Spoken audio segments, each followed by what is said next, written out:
Good evening. You're watching live with Faye. I'm Faye D'Souza. Thank you for joining us. Every evening at 8 o'clock, we put together a discussion for you, not a debate, a discussion. The difference is that these people are not going to be yelling at each other. We've actually got different points of view, so from different vantage points on the same subject to help us as audience members and as citizens to understand the issue better so that you can make up your mind about how you feel about a subject. So we're not going to yell at you. We're not going to tell you what to think. We're not going to tell you to get angry about something. You decide how you want to feel. The idea here is to just give you the information. So I couldn't be more proud of the panel that my team, Amita and Ira, have put together today. This is so cool, guys. And I'm sure that a lot of people are going to tune in just because we have such a cool panel. But let me just give you an introduction as to what we're talking about. A reminder to everyone who's tuning in, please like, share, subscribe. Tell your friends and family that there's actually content that you can hear and understand so they can tune in as well. Pass the word around. It would really help us. And if you're feeling generous, use the super chat feature as well to support us so we can do more independent journalism. All right. This is what we're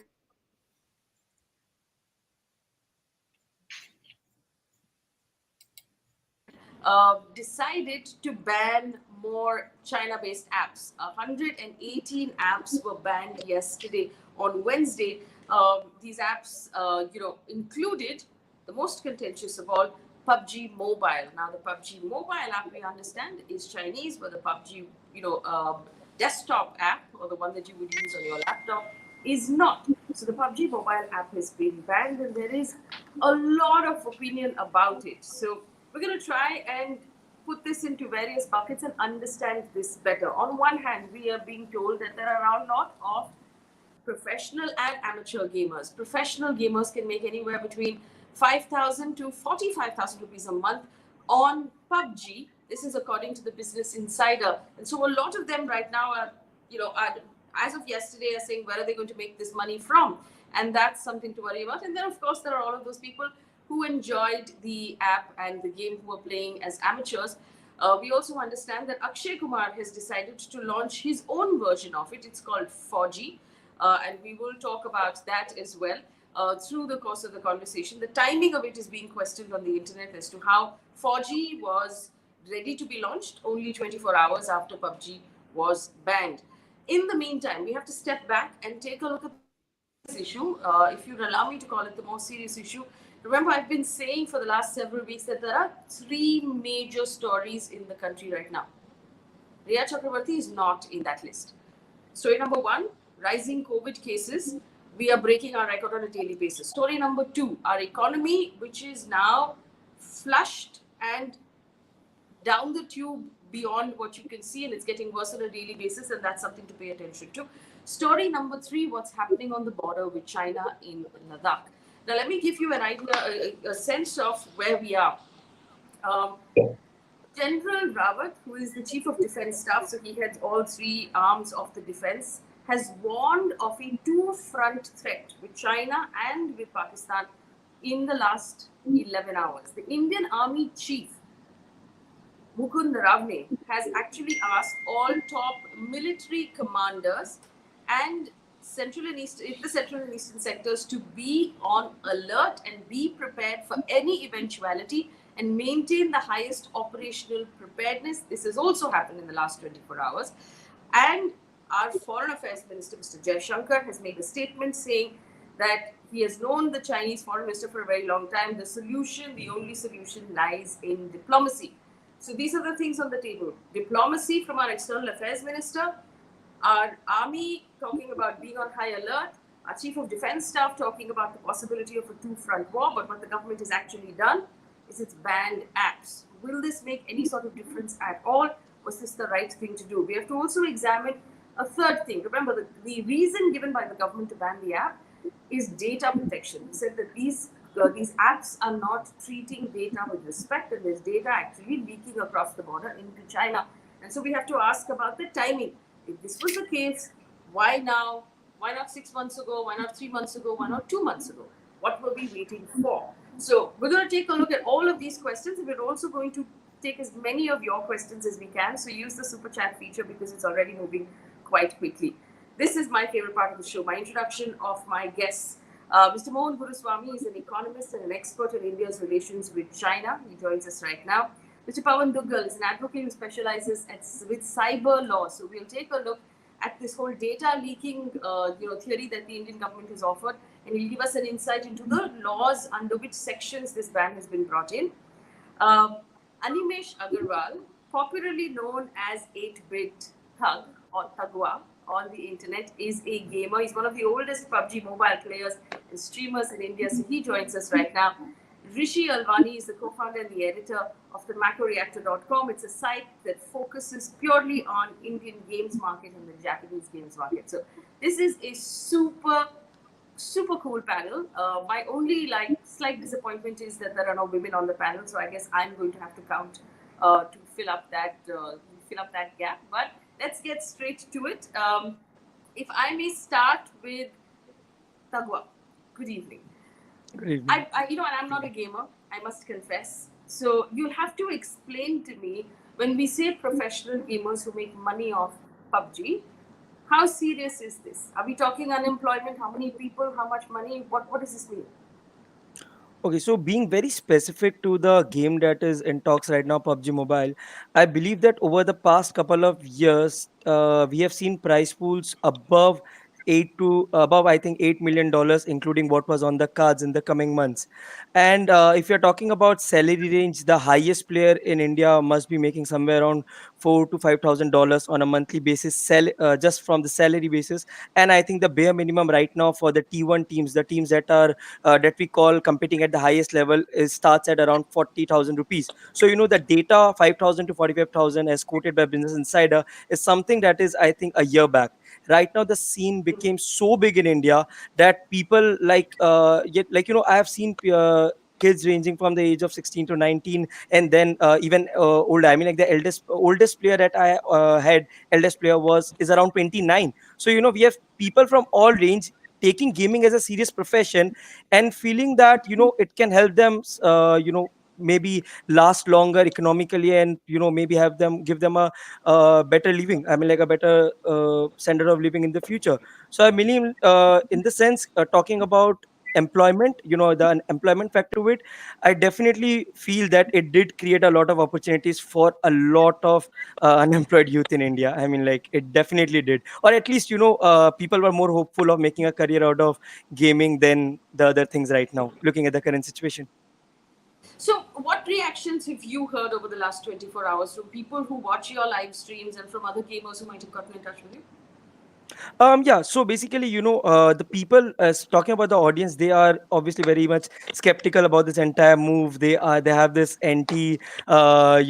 there's a sentiment in favor of PUBG Mobile, and they're like, the ban should be reverted and stuff. But speaking purely as a gamer, it was a big setback for us as well, and for the entire team or pool of people that I manage and I'm associated with. But I believe that, since I mean, like, obviously our esteemed panelists would be able to enlighten me more about it. But when it comes to national security, and since the government has mentioned that it's a thing that is prejudicial to the concern of the sovereignty and integrity of our nation, then Mm-hmm. definitely nation comes first. I mean, like, PUBG Mobile is a very small part of the entire gaming bubble that we are talking about. Not a bubble, I mean, like, the entire industry that we are talking about. In India, it definitely is the biggest right now, even after its ban. It could be the biggest, but then I believe that if you're talking gaming as a whole, it's just one of the games that just got banned. I mean, like, it gave us the We platform. can live Now without it's it, you our, say. yeah. I mean, like, we can pave the future the way we want to. It gave us the Right. platform that we So, needed. so on that note, could you tell me what your feelings are about 4G that Akshay Kumar has launched today? Have you checked it out? See, yeah, I did go around. I say I'm very much optimistic. I mean, like, if we have an Indian developer finally step up, a developer I did not hear about, to be honest. I don't know the background, but I did go through the Mr. Vishal, who is heading the entire project and coming in as investment on Encore, the company which is developing the game, and also Akshay Kumar. So I believe that I'm optimistic about it. If the game is able to match the standards that we expect out of PUBG Mobile or other titles, other elite titles, A-rated titles that we call, then I mean, like, it's a great move. I mean, like, this could be revolutionary for India. But if not, Okay. then I don't know.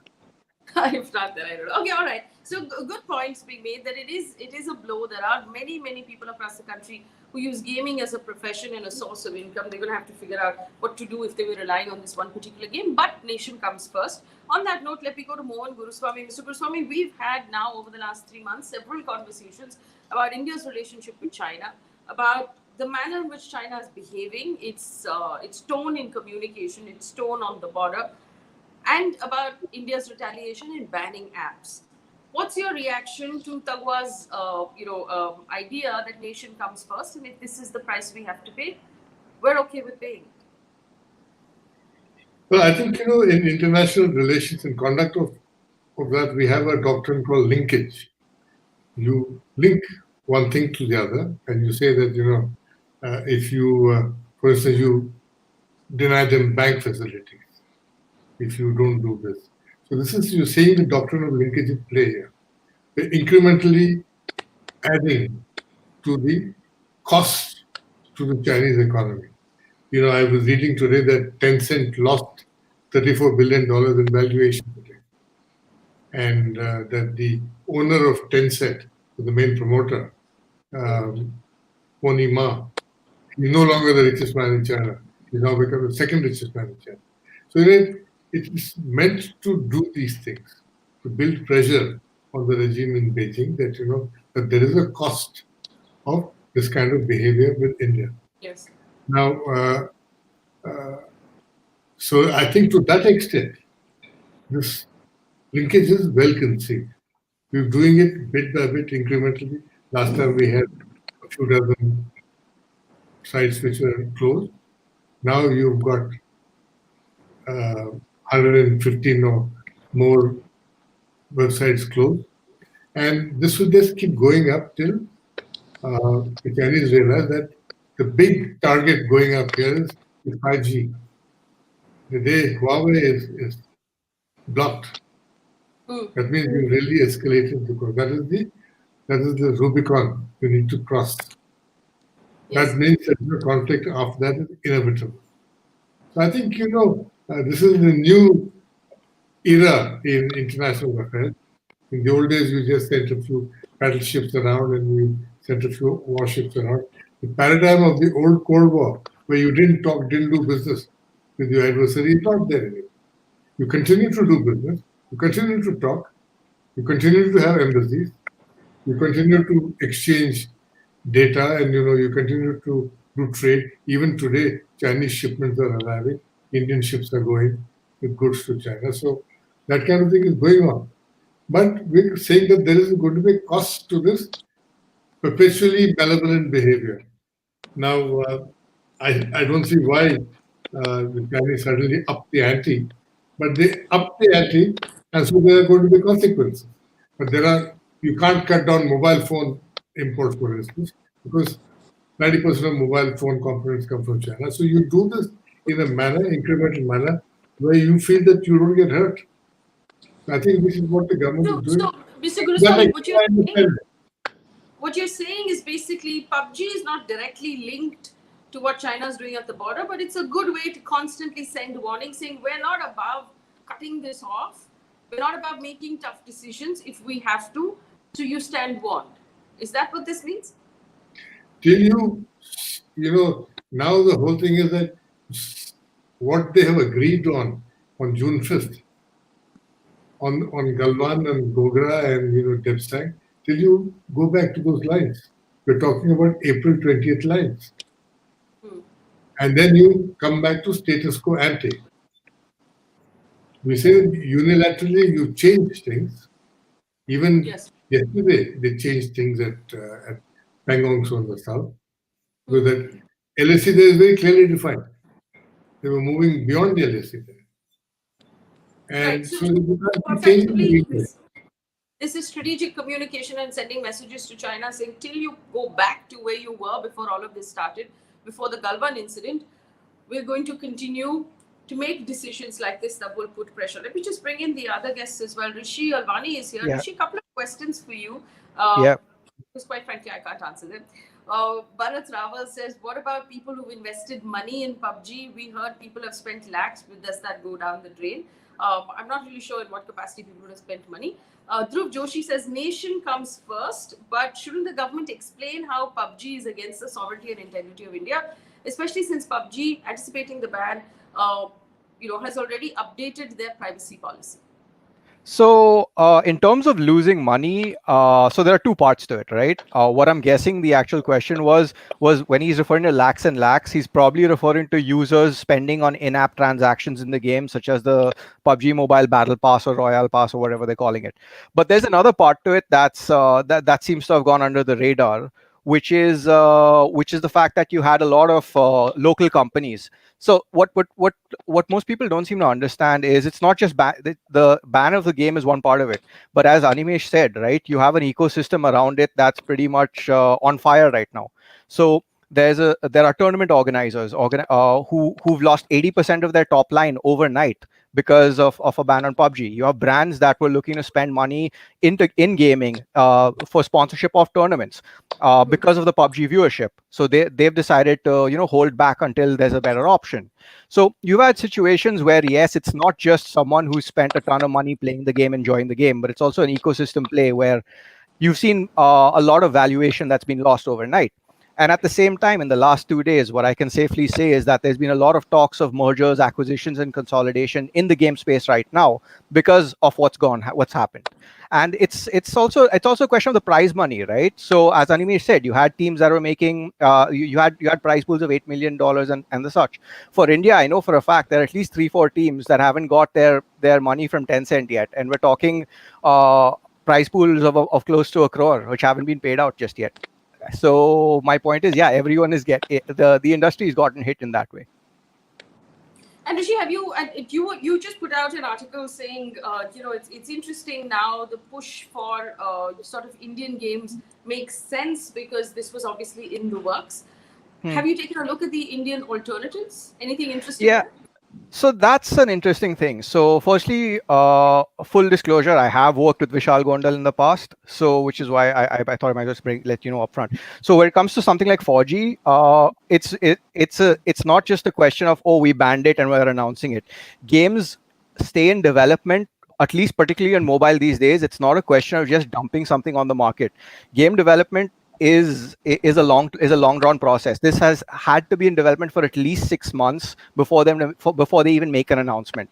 Now, Okay. and if you look at how Vishal has operated, or if you even look at how the good Indian game entrepreneurs have operated, they've always taken advantage of nationalism to to get the spotlight, and that's what seems to be the situation with 4G. Where I mean, if you look at it, this isn't the first time this has happened.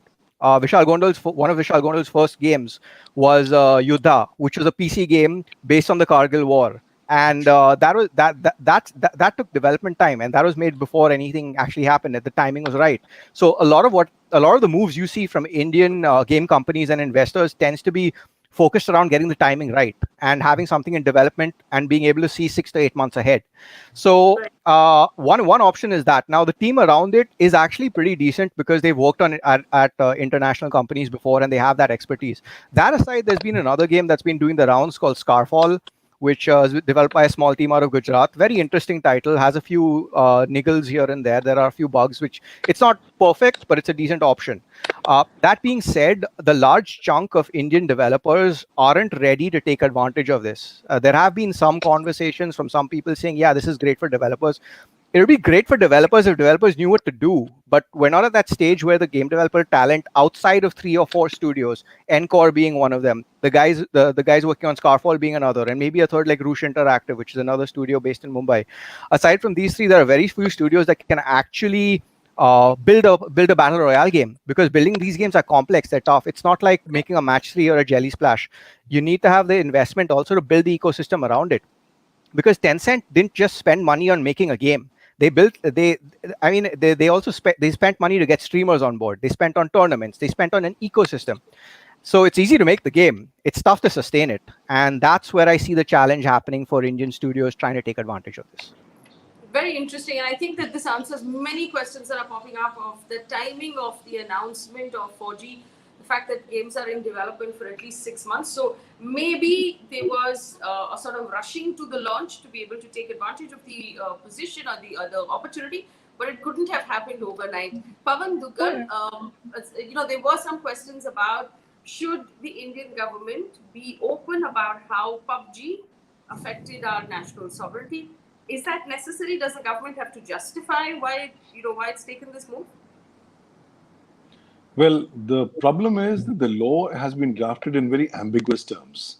The terms of sovereignty, security, and integrity of India are so vast that they can be interpreted in any manner depending upon the subjective interpretation of the government concerned.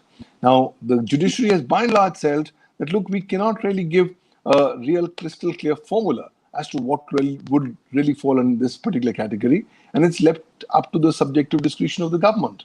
Now, once the government comes to the conclusion that it's prejudicial to the sovereignty, security, and integrity of India, then under Section 69A of the IT Act, it can go ahead and do these orders, which it has done.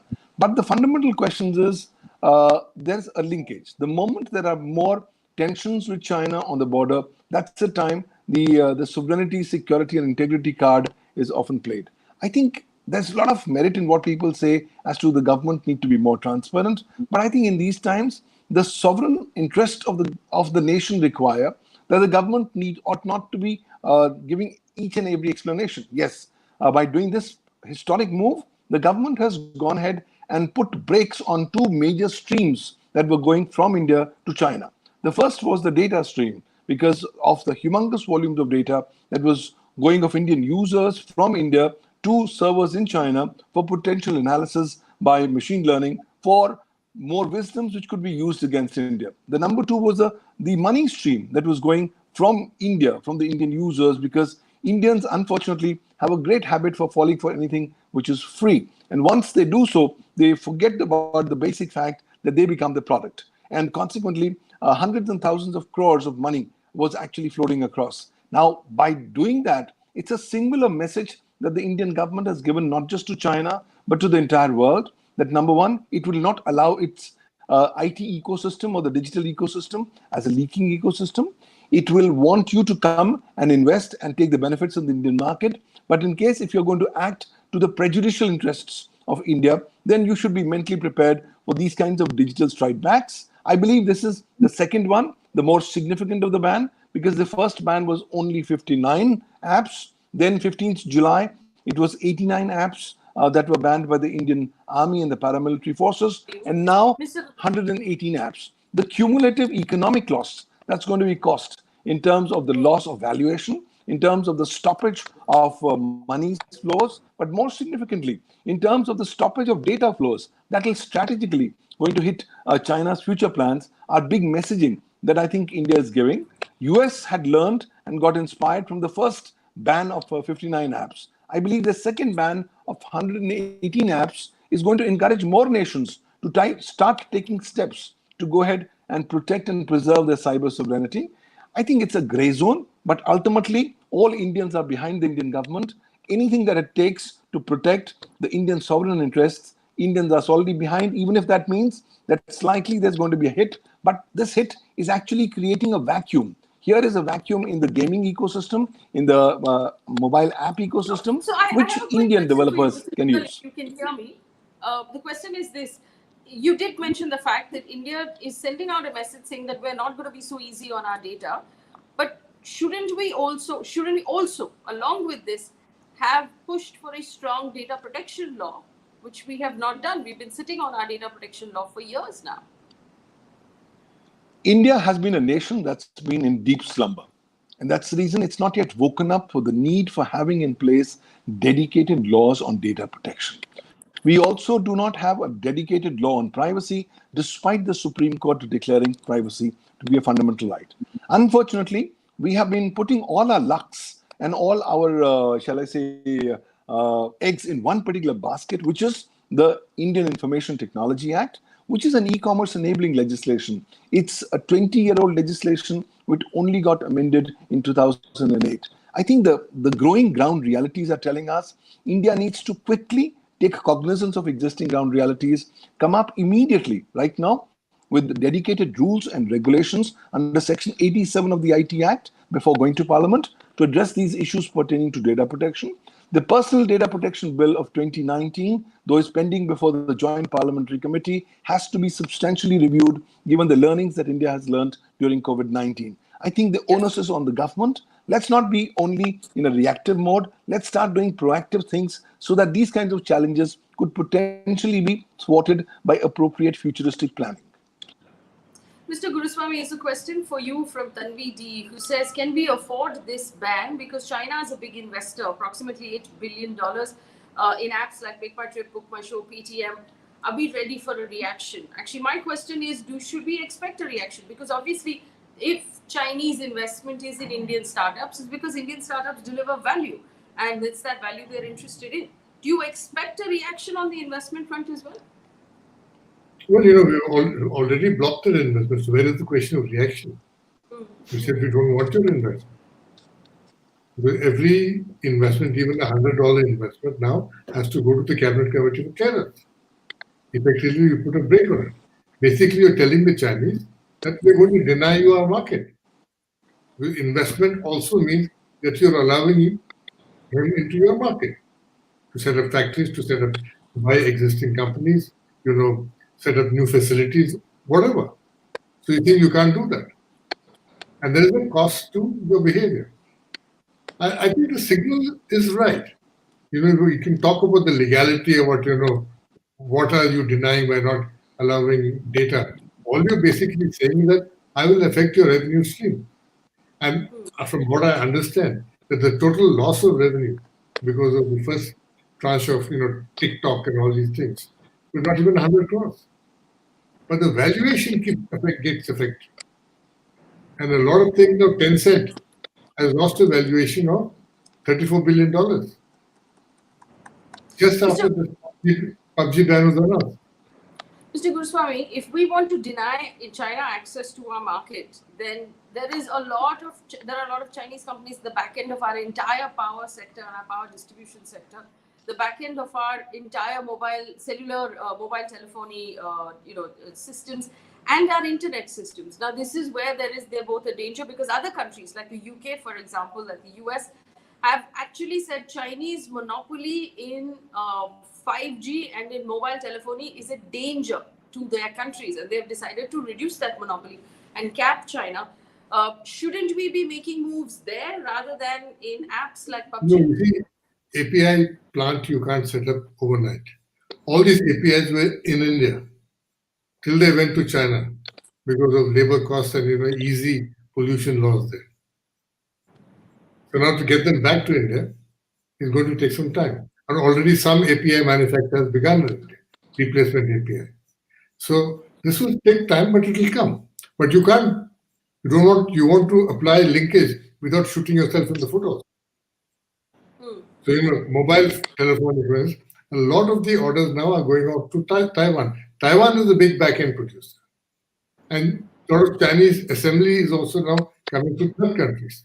So we will look at that again bit by bit. But the finished good imports from China will be targeted next. All these phones which come assembled from China will be targeted. So Pavan Kumar is asking a question of why are we waiting until China does something to us to take action? Why wouldn't we be proactive? And this incidentally is a question that a lot of the defense experts have also asked, that as far as China is concerned, in the past, we've wound up sort of being reactive. So China crosses the LSE, then we react to it. Is there any other option? It's very difficult to be reactive on this, You consider our security situation. We're a smaller country.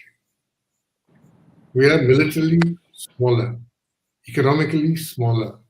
Only in terms of population we compare with China, but we are otherwise 20 years behind. Now, we've got two adversaries there, acting in tandem. So you don't want to have an outbreak of conflict. All you want to do is to deter certain kinds of behavior, saying that the violence which you will receive at the end of this is not going to be worth it. So that is the signaling you're doing, that the cost of all this is going to be high. So if tomorrow Chinese troops start firing across the border, you'll start firing back and hit back. And you'll also go to areas where you've never been before. Because this is a 3,500 kilometer border. They can enter, we can enter. Without them seeing, this game can be played. But mind you, You want to do all this short of a general war. A general war means, our friends in the West are waiting to also join in. Hmm. So is that what you want to accomplish? War is politics is war without bloodshed.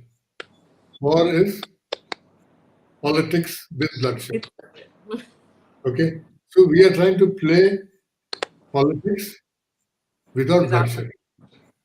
very well But said. if push comes to shove, it'll have to be politics with bloodshed. Right. And so effectively, we don't want to Incidentally, engage Mao Zedong said, militarily. Yes. this was said by Mao Zedong, So we the don't Chinese we don't want to of the engage world. militarily with China. So what we're doing instead is a rap on their knuckles, saying that hey, listen, we don't like this, and that rap on the knuckles involves losing PUBG. It's something we have to make our peace with. Rishi Alwani Dips has a Yeah. question. He says Google and Facebook continue to feast on Indian data, but the Indian government has a relationship with the US, and so we're not doing anything about it. He says their relationship will be permanently positive. Read the history. Do you see, are there concerns about, and I know that we've had some concerns with Facebook recently, but Hmm. do you believe that there should also be concerns in this area? I mean, yeah, there should be, particularly where both companies are concerned. Yes, there should be, and I can speak from a gaming standpoint. Particularly, both of them don't exactly do right by Indian game developers. It's a constant complaint. You go for any Indian game developer conference, I'll have 20 game developers talking to me how they find it tough to get money out of either of them, which is due to them. So it's been a problem. It's been a problem surfacing Indian apps. I mean, there are a lot of great games being made here, but for them to get access, for them to get the visibility from platform holders like Facebook, like Google, doesn't happen. It doesn't happen as well as it should. And if you look at it from a Facebook standpoint, it's only going to get worse because what's going to be happening with iOS very soon is that they're going to remove authentication. Identity for per user called IDFA. And when that happens, developers won't be able to make a user profile. It's great for user privacy, but from a developer standpoint, it's really tough to run out campaigns or let people know that their games exist. I think that should be on the cards, but the problem is you have considering how well entrenched Google is into the game development ecosystem and the app ecosystem as general, where, for example, right, Huawei has its own storefront, but Uber will not work on Huawei storefront because it uses Google services. So unless you're able to decouple them at that level, and that'll have to go to the American courts, in my opinion, then it's not going to happen. So that requires, I think, a tag team effort from both India and US for that to come to play. Right. Fitz Corner has a question saying instead of reactionary bans meant to distract the public, why don't we take steps like the EU with progressive data protection laws? I believe Mr. Pavan Duggal already answered that question. He said, by all, we need data protection laws. We need laws that, in fact, guard privacy, which we have not done. Also, just a quick question to Tagwa about the kind of money that gamers do make, and we know that YouTube right now brings in a lot of revenue for gamers. Besides the fact, so just to explain to the uninitiated audience, there are gamers like this young man who play PUBG and allow other people to watch, and the other people who watch, because of the views and the super chat and the fact that they're putting in money, this is the income. Also, hypothetically speaking, they might be a very, very popular gamer who might be paid an endorsement amount from an energy drink to keep the energy drink in the background of his frame while he goes on chats like this one. What happens to all of those revenue streams, Tagwa, when, now that PUBG is no longer available? Are you looking for another way to keep your audience entertained? Yeah, see, like I said, the air around PUBG ban has been there since more than a couple of months. The Indo-China relations haven't been good, and obviously, being a gamer, apart from being a gamer, I'm also have been, following the news and doing other part that I need to do, other stuff that I need to follow. So there was air around PUBG ban, and it's not that we were entirely focused on to PUBG since the last couple of months, especially being content creators. We did try to diversify, and I felt that it went really well with the audience because, like I said, PUBG Mobile did the job of setting up a platform. Now it depends upon us, me as individual creator, how I can mold my audience into making them watch what I have to offer. I mean, like PUBG is gone. there is no way I can crib about it or maybe cry over spilt milk. I just need to be futuristic and take it as a very optimistic way for everything. For me, see, there's a big setback. It sent my career to maybe a year back. I mean, like, I sacrificed my chartered accountancy, CF, and FRM career and moved into gaming. So, it definitely for an hour or 24 hours, I did worry about the choices that I made a year back. But right now, I feel that, it opened up a lot of opportunity. Like someone said, now there's a void in the gaming ecosystem which can be filled up by other companies. Just it all depends who is the first mover, who can take the best advantage out of it, be it be Indian developers, be it be the government itself, be it be other developers. Because Tencent or PUBG Mobile is not the beginning nor the end of anything. Yes, Tencent does have a majority stakeholding in almost all the gaming companies that we are talking about. But then I believe this entire discussion is more about data theft and not about stakeholding. Because if that would have been the case, half of Indian startups would have been wiped out by now. And obviously, the mobile ecosystem would have completely been wiped out as well. Did I hear you correctly? You gave up your chartered accountancy to become a gamer? How upset was your mom? No, they were like pretty fine with it. I mean, like, I'm a CA finalist, so whenever I feel that my career is taking a drop, I think I just need to take a break for a year, and I think I'll be able to pass through. So You that's go fine. I back mean, to like, yeah, I can go back. I always have a backup. I always, whenever I have streamed, I have played, I have addressed audience at a lot of places, from IIM Ahmedabad to IIT Bombay. I always suggest them gaming is a very good thing, but always have a backup. We're at the very budding stage. We still have a long way to go. We are at least 20 years behind where United States or China is in gaming right now. So a backup is definitely suggested. Like I have, and I'm like, although, like I said, I was panicking, but I knew that I could go back and do something. So a backup should always be there when you are trying to enter gaming. I'm not deterring people from entering gaming. I'm saying have a backup. It's not bad that you should have a backup. There should always be a plan B. You cannot go all in at everything in life. Like, it's not only about gaming, anything. You should always have a plan B. And I think a plan B should always help you get out of such crisis or small setbacks that you get. Um, very well said. Are you moving to the plan B right now? Or are you going to stick with this and find the next, be the guy who picks the alternative for your audience? No, I'm not gonna go for the plan B. I think I still have a couple of years to give, like another couple of before I'll give gaming a chance, because I believe that the kind of empire that I've been able to set up, luckily, due to PUBG Mobile and the support that I got from my audience, I believe I have it in me to give it another couple of years before I decide to go for plan B. That's great. And I wish you very, very good luck. But stay with us as we continue the conversation. Mr. Pavan Duggal, here's a question from Deepak Baliga. He says, what about the data that has already been stolen? Assuming the data was being stolen, as the government has said, assuming PUBG is being used in India for these many years, which means data has already been stolen. Can it be used against us? And if yes, how?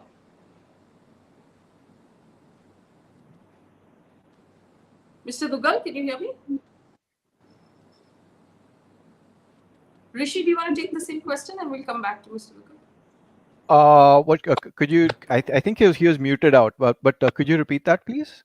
So the question is, assuming the government has banned PUBG because of data theft, would then we would have to assume that the data theft has already happened. A certain amount of data has already been lost. Can it be used against us as a country, and how? So the thing is, the beauty with data is you need constant access, and if you don't have access to that flow of data over a sustained period of time, you can't do much with it. And it's the same situation with app developers and game developers as well. You use the data to build a profile of a user, and you end up targeting with them with specific features and ideas. Think about it as your local banya or your local general store where you go in on a regular basis. He knows that you want to pick up coffee. He knows what coffee you want. That's how data usually is used in these situations, to push offers, to push people to either spend for a product or to have them continue using events or playing with the game.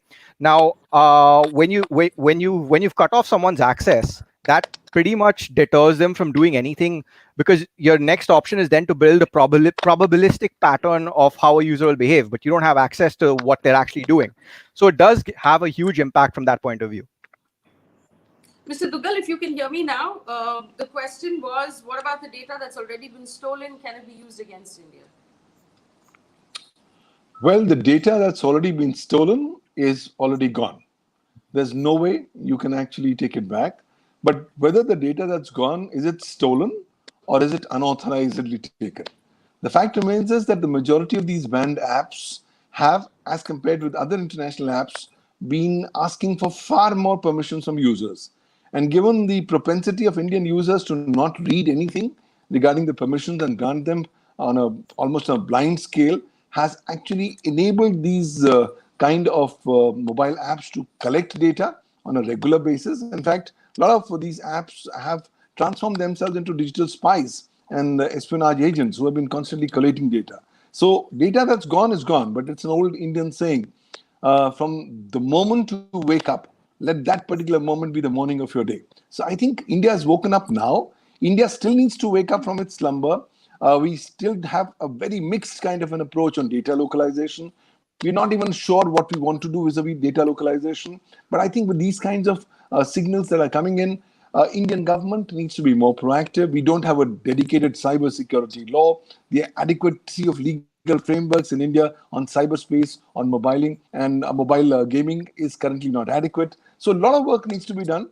But on data, till such time we have dedicated data protection laws, it will be very, very hard to say whether the data that had actually gone, was it with permission, was it without permission. As of now, I can only say the data that's gone is now a ground reality. Let's put a stop on this further data going outside India. Right. Mr. Guruswamy, I had started this discussion talking about statements being made by External Affairs Minister CDS and the head of the army. The head of the army has asked everyone on the Western Eastern Front to be on high alert and operational readiness, which means basically sleep in your overalls and be ready at any point whenever you get the order. We've had the CDS tell us that we're prepared, or we're prepared for a two-front, military action. What does this mean? Is this just, is this messaging? Should we be worried? What does this mean? Could you decode this for us, please? This is messaging. This is like kabuki dancers. You Japanese have the kabuki dancers where you appear very fierce and you change colors and costumes and you posture. You're posturing. You keep posturing, hoping that the other side will back off. And if he backs off, then you see how much you can do. And he's going to do the same thing to you. This breaks down when when somebody misjudges the amount of pressure you can apply. Now here, right now, the army chief is calling for alert on the border because the Chinese have been blocked at Spangor and Pangong. So they might open up another area somewhere else. There are 3 sectors in this border, and there's Arunachal Pradesh border itself is very big. So you've got to be alert, and that is the message that we are ready for you. If you want to do something else, and the game here is that they have ingressed into a part where they never were before, because the LAC overlap. Now we have ingressed into a part where we never were before, where the LAC overlap. Which is the agreement between both sides was that where the LACs overlap, you don't go in there and you don't settle down there. You can go in and come back.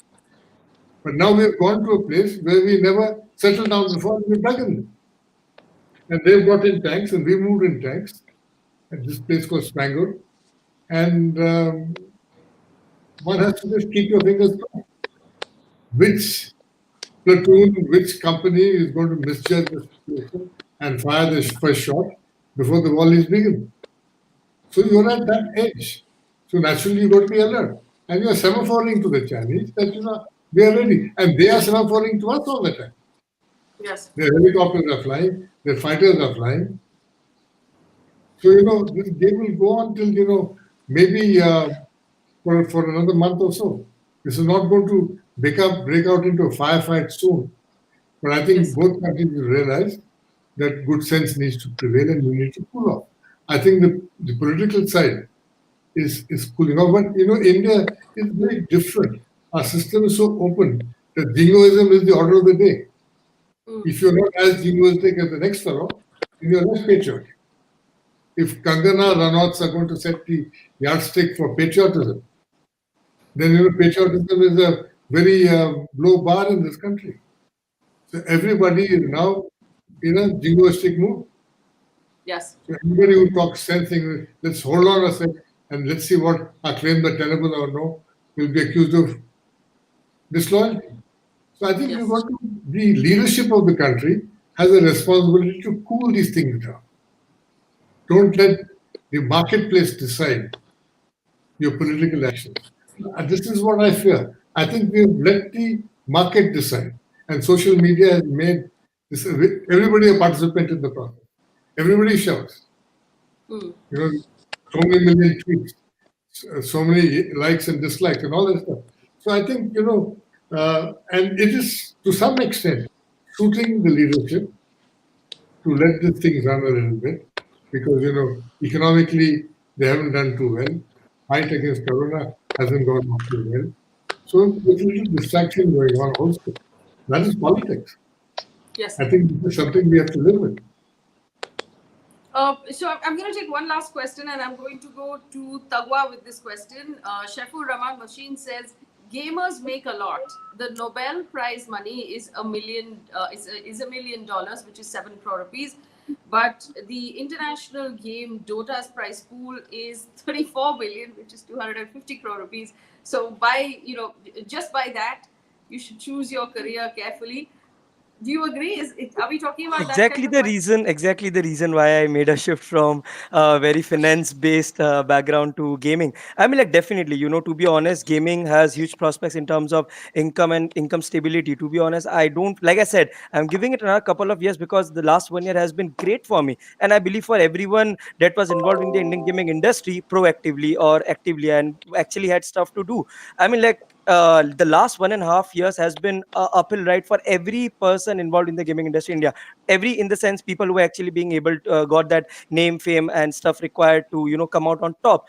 So I can't really say the same for the the thing below the cream. I'm talking about the cream that exists, the top layer, but below that is definitely gonna be a struggle here on. So I mean, like, but that's the case for everything. You once, only if you top, you make it to IIT Bombay. So that's the thing, and only then you get a 1 CR Google package. So that's how it is all about. I mean, like, gaming is not different, but yes, that is a very valid point. We have had prize pools bigger than maybe IPL. So we definitely need to make a wise choice, and that is why gaming is here to stay. I mean, like, it's not a bubble; it's a very big thing. But like I said, last words would be. Talking about PUBG Mobile and national security, nation surpasses our. This is a very small interest that we are talking about in terms of Just PUBG just ban. to help, Mhm. one second, Mhm. one second. And it's just to help people understand. There was this whole chat a couple of years ago when in one of his town halls somebody brought it up to the Prime Minister that my child is addicted to these Right. games. You were saying this is a valid career choice. So this is not time pass addiction. आंखें खराब हो जाएंगे तो mobile पे खेल रहे हो, बाहर जाओ खेलो. You're saying this is a valid career choice for young people. Definitely. I mean, like, addiction is something. Okay, so we have parents complaining. Even I was a kid, I loved playing PlayStation when I was in class 4. But when my half yearly exams used to come, I would, say that I need to play for day 1, day 2. Day 3rd, my mom would give me a tight slap and I would make me sit into the studies. My father would throw the PlayStation out. I mean, like, why is it? I'm 25. So I believe that there is a big generation gap between my generation and the generation that's to follow. Why do the parents not have control? Why do they complain? I mean, like, I'm a gamer sitting here. I feel that I somehow managed to get some laurels in academic as well. Academically, I tried to ensure that I got good grades throughout my career. Why that can't be done? If I mean, like, it's more about incompetency in some way. I mean, like, I have had this situation when I Okay, all right. wanted and I went I'll ahead. stop you there. Yeah. Effectively, you're saying that parents should just smack their kids more. But that's actually Uh, a highly debatable point on parenting. No, And I we'll go understand, down that. but But yeah. let me just take another question. Let me take another question from Harsh Sogra. Yeah. He says some PUBG alternatives like Call of Duty Mobile got support from Tencent to port their PC games to their mobile apps. Can we expect Call of Duty to be banned as well? Rishi? No, so that's the interesting one, and this is honestly a question that's been coming up in the business circles for the last 2-3 months. Well, yes, it is a possibility because it's developed by Tencent. However, what people don't realize is even though it's developed by Tencent, everything with regards to data and everything with regards to the ongoing direction of the game is being handled by Activision out of LA. So because of the way the game is structured and set up, I don't think there's a problem from a data aspect where you're going to have an issue. What is more likely though is assuming we do follow, like if you look at what the US tried to do recently, where they tried to ban Tencent lock, stock, and barrel, and there was news of every company having an investment from Tencent getting banned. I don't think that's something that can be done in this situation. Where COD is concerned, where Call of Duty is concerned, it's how it's structured. So tomorrow, if Activision wants, they can take development in house. They have the resources and talent to do that. It's just that it made it easier for them to get the game out of the gate, which is why they partnered with Tencent, because that studio has the polish and reputation to pull something out. Right.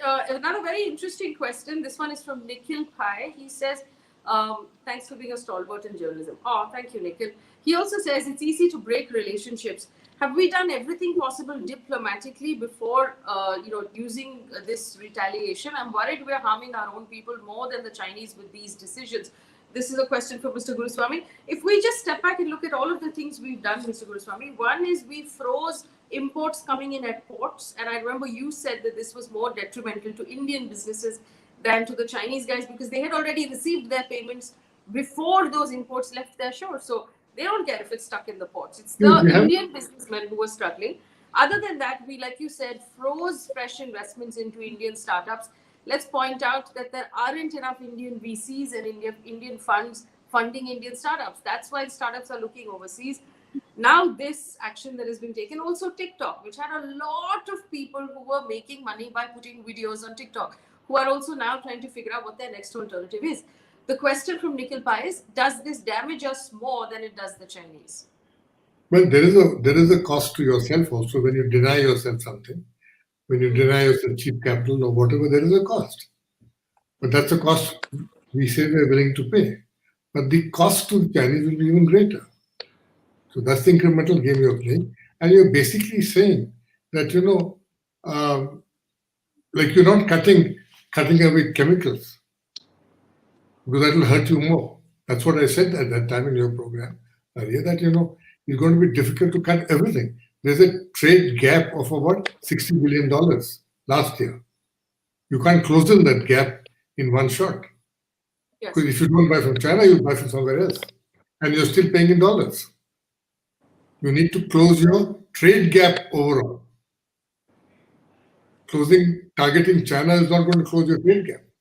So that will take time. But you actually are engaged in a one-to-one with China now. And if you don't allow somebody to invest, you're denying yourself easy capital, but you're also denying him easy, valuations and easy growth of that value. Yes. Easy returns. So it's not that you're hurting yourself. And at the end of the day, gaming industry is 7,000 crores right now. Next year is projected to be 7,000 crores. It's not a very big target to pick up, but it is highly visible. So they picked up a target which is visible and which has a lot of resonance even in China and even in the world market, because young people dominate the world. Young people are addicted to these games. So there's a lot of hoo-ha about it, but I think all this will pass. I think by if we don't get into a conflict by October, then everything will pass. Then you'll come back to normal next year, and the Prime Minister will go to Wuhan, and that guy will come to Mahabalipuram and pretend that everything is okay. We have a question from Reina D'Souza, who's done a super chat in Canadian dollars, so that's interesting. He says Indian game developers will only get recognition with better digital marketing strategies. India has some of the best developers, but they don't create content globally. Data protection can happen without banning apps. It just needs better laws. I think this is what Mr. Duggal had already talked about. But Rishi, is it a long road now, like you had mentioned at the beginning, for Indian game developers who want to create alternatives to games like PUBG? Do we have the investment ability? So Let me break down that question first, right? So he's talking about better digital strategies. Yes, I do agree that a part of the reason why Indian game developers aren't able to monetize is capital. Capital is a problem. We've historically been an underfunded sector. It's been a buyer's market for the past 10 years, frankly speaking, and we've had situations where it's not just a question of the capital; it's also a question of the talent. We have the talent when it comes to streaming and content creation, and we've seen how well that's worked out. That's worked out pretty well. But we don't have the game design talent. A game designer is usually someone who comes up with the rules for the game, how it works, how certain weapons feel in a certain game, what you should be monetizing with, what the look and feel is. We don't have that talent that's there widespread. We have a few studios that are doing it, like Nodding Heads, which just released Raji and Ancient Epic. But then that's a team that's been battle hardened, that's worked worked at world class studios like Rockstar. We're yet to reach that apex in terms of talent as well. So it's a two-pronged problem, right? You have few people with the talent and you don't have the money coming in. There are a couple of funds that have started up recently with the focus on gaming, like Lumikai, but again, even in terms of the money that's coming in, you're looking at fundraisers that are $200,000 to $2 million, which isn't enough to build a world-class game. You need a lot more. And like I said earlier, it's not even just a question of getting the game out. If you want to have something that's going to beat PUBG and compete at a global level, if you want something that's going to make a mark on the global level, you need to sustain that game over a period of time. And we've seen that even with smaller games, right? There was another game from India a while ago from a company called 99 Games. It was called Star Chef. That was a simple match 3 puzzle game, right? A very simple, easy to play match 3 puzzle game. That had a soft launch period where they were just testing a finished product. Just testing a finished product on iOS. They were testing it for a period of, I think, close to 9 months. Just testing. So I think there's a huge disconnect between the investors in the scene right now over how much it costs to get a game out there, and between the developers who can actually pull it off. And that's where we're seeing the gap at this point in time. To the panel, if there's anyone who wants to make a statement. Mr. Duggal hasn't spoken. Mr. Duggal, fundamentally, yes, the nation comes first. Like Mr. Guruswamy said, we're going to have to make some tough decisions if we want to, if we want to send a strong message to China. That involves, for example, Animesh's business or his revenue getting hurt, because those are the decisions that have been made. But this is not enough, obviously. We need stronger laws. We need a government that takes these laws more seriously in a non-conflict or a non-tense period, right? Surely, I think clearly we require laws that have to be in sync with existing ground realities. We have to be having laws that are futuristic, but more significantly, we have to ultimately have laws which can help protect Indian sovereign interests in this ubiquitously connected internet world per se. So we'll have to make that golden balance between protecting our sovereign interest on the one hand and also ensuring that the Indian economic interest, the Indian digital economy, does not tend to get prejudicially impacted in one way or the other. Where that golden balance ultimately is going to lie is something that only the respective governments can have a look. But I think learning from the broad trends emerging on the landscape could effectively give us a way forward. At the end of the day, it's not just reactive approach, it's more proactive planning for the economy, for the digital ecosystem, which will ultimately see us through as we go forward. Thanks. Okay, so here's the other question. This is what Tencent has said, and Tencent obviously is the company that owns PUBG. They've said that they will engage with Indian authorities to ensure continued availability of apps in India. They've also said that it takes user privacy and data very seriously in response to the banning of Chinese apps. Now, this is interestingly what TikTok India had also said. They said that, we're going to talk to the Indian government, we're going to make our case, we're going to try and come back. So the million-dollar question here is, do we expect this to take 6 months, Mr. Duggal? Is this a permanent app? Will the people on our chat window have learned to live without PUBG, or can they hold their breath and wait for it to come back? I think you'll have to just hold for your breath. I don't see it as a permanent feature. It's only a temporary aberration, which is happening thanks to the increased tensions that are happening on the border. Once things get normalized, I would expect all these ban orders to potentially be reviewed. In any case, once these Chinese companies have said that we want to work with the Indian government, it is very, very clear that these Chinese companies will have to get one messaging very clear.